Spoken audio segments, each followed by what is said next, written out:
नमस्कार, आप देख रहे हैं PBT express news live channel और मैं हूं आपके साथ सपना। चलिए रुक कर लेते हैं आज की बड़ी खबरों की ओर। एक ही कारण जाना जाएगा इतिहास में कि 21 जुलाई 2025 को राज्यसभा में एक ज्वालामुखी का विस्फोट हुआ और वो ज्वालामुखी का नाम था जगदीप धनकर। पहली बार भारतीय इतिहास में पिछले 75 साल में पहली बार उपराष्ट्रपति का इस्तीफा लिया गया। उन्होंने इस्तीफा दिया और उनको चुप कराया गया। एक महीने से जगदीप धनकर जी के बारे में हमने पढ़ा नहीं, उनको सुना नहीं, हमने देखा नहीं, कहाँ है। देश जानना चाहता है, सभी सांसद जानना चाहते हैं। इसके अलावा 21 जुलाई से ही सारे विपक्ष पार्टी ये चाहते थे कि दो मुद्दे पर चर्चा हो, लंबी चर्चा हो, बहस हो।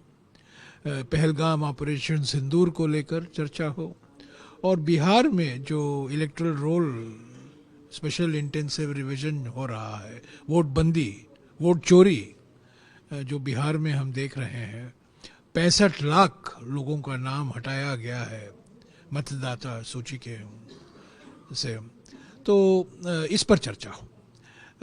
अच्छी बात है कि दोनों सदनों में ऑपरेशन सिंदूर को लेकर लंबी बहस हुई। मंत्रियों ने भाग लिया, प्रधानमंत्री ने भी भाग लिया उसमें, सभी लोगों ने मैं समझता हूँ इस बहस में उन्होंने भाग लिया। पर जो हमने सवाल उठाए थे पहलगाम आतंकवादी हमले को लेकर, ऑपरेशन सिंदूर को लेकर, क्यों अचानक 10 मई को ऑपरेशन सिंदूर रोका गया, उसके बारे में तो हमें कुछ जवाब नहीं आया। और सबसे सनसनीखेज जो खुलासे हुए हैं ऑपरेशन सिंदूर को लेकर, वो इस बहस के बाद हुए हैं जो हमारे वायुसेना प्रमुख air chief marshal Amarpreet Singh ने किया है। वो तो चर्चा के बाद हुआ। ये चर्चा की जब हो रहा था, जब बहस हो रही थी, तब गृह मंत्री इस पर चुप थे, रक्षा मंत्री चुप थे, प्रधानमंत्री चुप थे। पर बहस के बाद ये सनसनीखेज खुलासे होते हैं।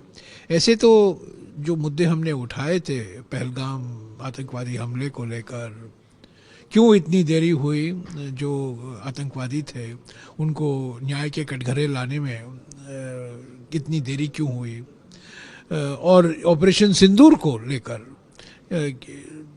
राष्ट्रपति ट्रंप ने 40 बार ये दावा किया है कि मैंने रुकवाया, धमकी देकर रुकवाया। इस पर कोई बातचीत नहीं हुई, इस पर कोई स्पष्टीकरण नहीं आया सरकार की ओर से, और सिर्फ पंडित नेहरू को दोषी ठहराया गया। बस यही प्रधानमंत्री की ओर से हमें सुनने को मिला। और एसआईआर को लेकर आखिरी दिन तक सरकार अडिग रही। सरकार ने कहा हम इस पर बहस नहीं होने देंगे, और हमने ये मध्य का रास्ता, बीच का रास्ता भी ढूंढ निकाला कि आप इलेक्टोरल रिफॉर्म पर बात कीजिए, प्रक्रिया पर बात कीजिए। अगर आपको आपत्ति है एसआईआर को लेकर, शब्द लेकर इस पर चर्चा नहीं चाहते हैं, तो क्या सुधार हमें करने हैं चुनाव प्रणाली में, चुनाव प्रक्रिया में, और परिवर्तन जो हमें करने की ज़रूरत है, उस पर हम बहस करेंगे। तो उस पर वो भी नहीं माने। और अचानक आखिरी दिन, एक दिन पहले, आज आखिरी दिन है 21 तारीख, 20 तारीख को गृह मंत्री 3 विधेयक लाते हैं जो हमारे संविधान के खिलाफ हैं, लोकतंत्र के खिलाफ हैं, धमकी देने वाले कानून लाए हैं। हमारे चुने हुए मुख्यमंत्री, चुने हुए मंत्री, चुने हुए प्रधानमंत्री भी। तो क्या इन विधेयक का मकसद क्या है? मकसद यही है, धमकी देना। और 30 दिन के अंदर अगर आप बीजेपी के वॉशिंग मशीन के अंदर नहीं आएंगे तो आपको इस्तीफा देना पड़ेगा, यही तो माने है इन बिल का। तो हमने इसका भी विरोध किया। तो अब तो असली बात तो बिहार के सड़क पर है ना। राहुल जी हैं, इंडिया गठबंधन के नेता हैं, तेजस्वी यादव हैं, दीपांकर भट्टाचार्य हैं, अखिलेश यादव जी जाने वाले हैं। असली लड़ाई तो वहाँ हो रही है, सदन में तो है। हमारे लिए एक और उपलब्धि ये रही कि सारी विपक्ष पार्टियों ने एक होकर एक जॉइंट कैंडिडेट खड़ा किया है उपराष्ट्रपति के चुनाव जो 9 तारीख को होने वाले हैं, सितंबर 9 को। और हमने बिल्कुल स्पष्ट संदेशा भेजा है कि सिर्फ ये व्यक्तियों के बीच में ये टक्कर नहीं है, पार्टियों के बीच में नहीं है, ये एक विचारधारा, 2 विचारधाराओं के बीच में ये मुकाबला है, 2 विचारधाराओं का टक्कर है। और सारे विपक्ष पार्टी, जस्टिस रिटायर्ड न्यायाधीश जो हैं सुदर्शन रेड्डी जी, जो चीफ जस्टिस रहे हैं, सुप्रीम कोर्ट में न्यायाधीश रहे हैं, वो उनको उम्मीदवार चुना है। और मैं समझता हूँ ये एक बहुत प्रभावशाली संदेशा भेजा जा रहा है इस देश को कि आरएसएस विचारधारा के खिलाफ हम सदन के अंदर और सदन के बाहर हमारी लड़ाई हम जारी रखेंगे और हम पीछे हटेंगे नहीं, इसका कड़ा मुकाबला करेंगे, क्योंकि ये संविधान के खिलाफ है, हमारे स्वाधीनता संग्राम के मूल्यों के खिलाफ है, महात्मा गांधी के भारत के खिलाफ है, डॉक्टर अंबेडकर के भारत के खिलाफ है, जवाहरलाल नेहरू और सरदार पटेल के भारत के खिलाफ है। लेकिन सर सीक्रेट बैलेट पे आपके पास नहीं है। नहीं, ठीक है, ये आंकड़ों का खेल नहीं है। मैं इस चुनाव को विचारधारा के नजरिए से देखता हूँ। हमें आरएसएस विचारधारा का मुकाबला करना है, कभी हम पीछे नहीं हट सकते।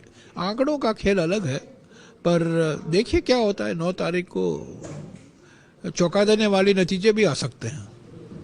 और सर ये आपने कहा कि एक विचारधारा की लड़ाई है, तो ये जो justice Reddy, retired justice Reddy जो हैं, एक नॉन पॉलिटिकल बैकग्राउंड से हैं, वो अचानक से या यूँ कहें कि उनके नाम नहीं, अचानक नहीं, सोच समझकर विपक्ष पार्टियों ने कई नाम पर चर्चा हुई, अंत में सुदर्शन रेड्डी जी का नाम चुना गया। और सभी पार्टी वो जानते थे, सुदर्शन रेड्डी जी एक जाने माने लीगल जूरिस्ट रहे हैं, न्यायाधीश रहे हैं, गुवाहाटी हाई कोर्ट में, आंध्र प्रदेश हाई कोर्ट में, सुप्रीम कोर्ट में महत्वपूर्ण जजमेंट भी उन्होंने दिया है। तो जाने माने नाम है वो, ऐसा नहीं है कि लोग जानते नहीं हैं उनको। और सबसे बड़ी बात यह है कि वो सामाजिक न्याय, आर्थिक न्याय और राजनीतिक न्याय, जो हमारे संविधान के 3 स्तंभ हैं, राजनीतिक न्याय, सामाजिक न्याय और आर्थिक न्याय, उसकी वकालत हमेशा 50 साल से वो करते आ रहे हैं। और ये आप लोग क्या इंडिया ब्लॉक के अलावा और भी पार्टियां ऐसी हैं जो जैसे लाइक बीजेडी है? ये सुदर्शन रेड्डी जी सिर्फ इंडिया ब्लॉक के उम्मीदवार नहीं है, ये विपक्ष के उम्मीदवार हैं। आम आदमी पार्टी ने भी कहा है कि हम सुदर्शन रेड्डी जी का समर्थन करेंगे। खरगे जी, हमारे कांग्रेस अध्यक्ष, ने नवीन पटनायक जी से बात की है। और हम चाहते हैं कि सभी पार्टियां, जो एनडीए के भी घटक दल हैं, वो अगर वो संविधान में विश्वास रखते हैं, अगर वो सामाजिक न्याय, आर्थिक न्याय और राजनीतिक न्याय में विश्वास रखते हैं, तो वो आए, खड़े हों और सुदर्शन रेड्डी जी का समर्थन करें। इशारा किनकी तरफ है? नहीं, मैं निगाहें एक तरफ, इशारा और तरफ नहीं है। मैं सिर्फ यही कह रहा हूँ कि जस्टिस सुदर्शन रेड्डी जी संविधान को सुरक्षित रखने के लिए अपना सारा जीवन समर्पण किया है। वो एक प्रतीक है, सामाजिक न्याय के प्रतीक है, आर्थिक न्याय के प्रतीक है, राजनीतिक न्याय के प्रतीक है। आखिरी सवाल आपसे, आप कह रहे हैं क्योंकि सरकार कह रही है कि फायदेमंद सरकार के लिए रहा ये पूरा सत्र और नुकसान में रहा तो विपक्ष रहा। कई लोग पहले सांसद जो है सवाल भी नहीं पूछ पाए, 285 क्वेश्चन थे 0 आवर के, 55 ले पाए हैं, बहुत सारे आंकड़े गिनाए जा रहे हैं। ये भी कहा जा रहा है कि बिल का विरोध अगर आप लोग कर रहे हैं, प्रधानमंत्री तो खुद उसके अंडर में आ जाते हैं, हम एक करप्शन के लिए निर्णायक लड़ाई लड़ रहे हैं, लेकिन विपक्ष को दिक्कत क्यों? अरे 21 जुलाई को चेयरमैन साहब ने एक रूलिंग दी राज्यसभा में कि जस्टिस वर्मा को लेकर, वही तो प्रधानमंत्री और सरकार की ओर से कहा जा रहा था ना कि हम करप्शन के खिलाफ हैं। जब चेयरमैन साहब ने एक रूलिंग दी, उनसे इस्तीफा क्यों मांगा आपने? क्या संदेशा आप देना चाहते थे? राज्यसभा के चेयरमैन जब कहते हैं कि 60 से भी ऊपर सांसदों का एक मोशन मेरे पास आया है जस्टिस वर्मा के खिलाफ कार्रवाई होनी चाहिए, वो खारिज करते हैं। और न केवल खारिज करते हैं, उनका इस्तीफा ले लेते हैं।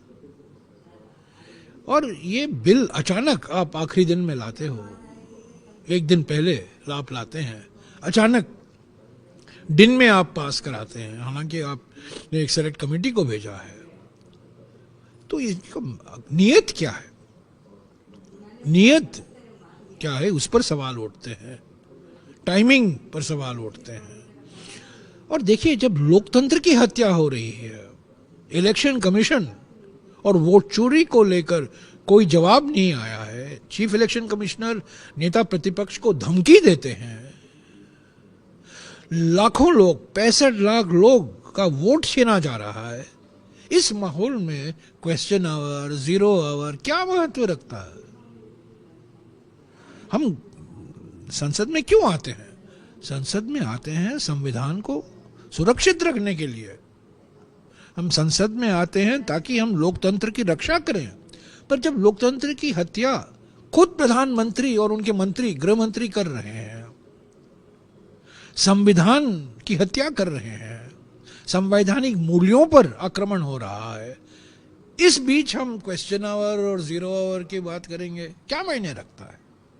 जब लोकतंत्र ही नहीं रहा, जब संविधान ही नहीं रहा, तब जीरो आवर और क्वेश्चन आवर का क्या मायने रखता है?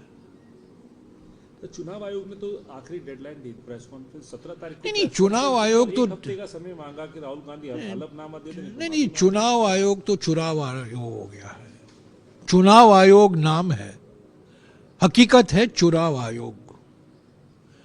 किस तरीके से ये SIR हो रहा है? 3 महीने, चुनाव के 3 महीने पहले 65 लाख लोगों के नाम निकाले जा रहे हैं।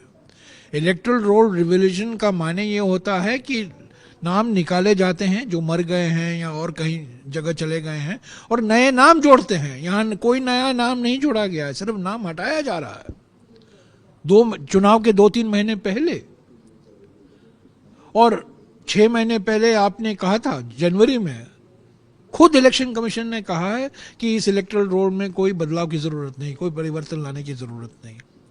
तो मजबूरी कहां से हुई? किसने कहा?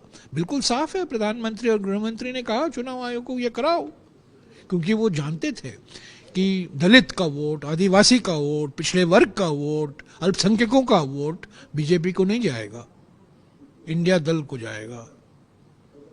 तो लोगों का वोट छीनो, यही एक रास्ता है चुनाव जीतने के लिए। इसीलिए चुनाव आयोग का नाम चुनाव आयोग हो गया है।